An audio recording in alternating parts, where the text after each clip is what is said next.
Okay, so Ghana is in Group L, I think, and it has England, Croatia, and Panama. It's a very tough group. The Croatians have a very good team. This is where Luka Modric and co play. They have Brazovic and those players. They are very, very good team, very technical team. I think in Russia, they were in the final. Yeah. And Luka Modric even won the best player of the tournament and won the Ballon d'Or.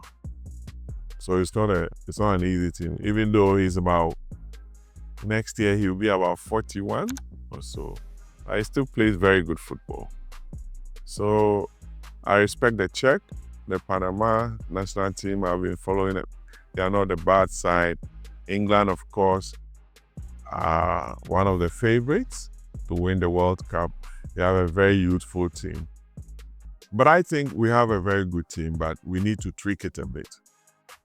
There's this argument about why are we inviting Callum Hudson-Odoi and the clamor for Eddie Nketiah and Usu Odro and a few of our citizens who were born outside Ghana and playing very good football at the top because they did not play in the qualifiers.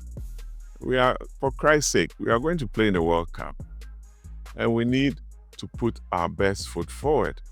We are building a national team. What I've told my friends, and I'll repeat here, is that those gentlemen that people are not happy with, that they've decided to switch nationality to play for us, they were born outside this country. Their mindset, their upbringing, and everything. You should understand them. They went to school there, they played the academy there, they played their youth national teams. Some of them even played a national team, maybe 1 or 2 games. Their orientation was to play for where they were born and raised. So if for some reason they could not meet the criteria there, and we feel we can best use them to win and move forward as a country, why not? Ours is to make them happy and feel at home, because most of them come here.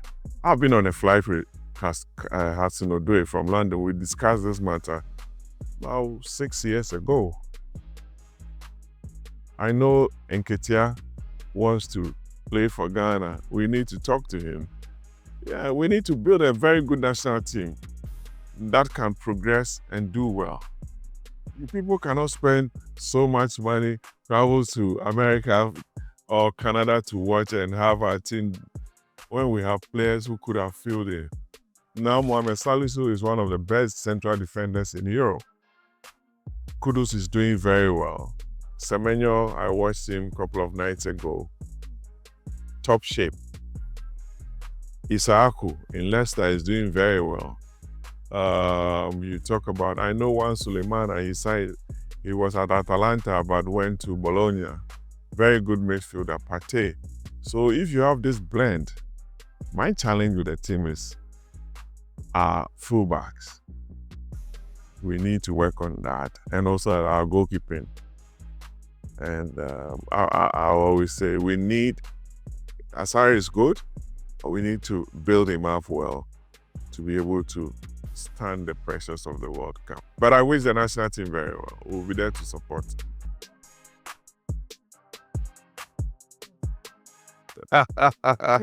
We're having some crisis in our club, and I'm happy we've started to show some resilience and we are bouncing back. I think Salah's form dipped a bit. It's not the Salah we know.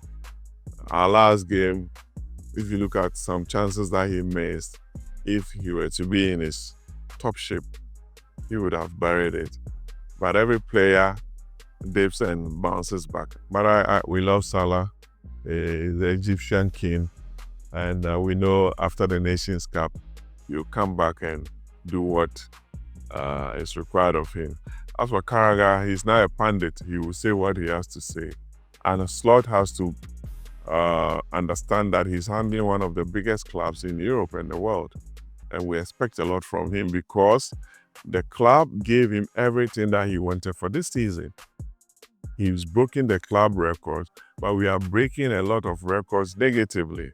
And the supporters will not take kindly to that. We must put it straight to him.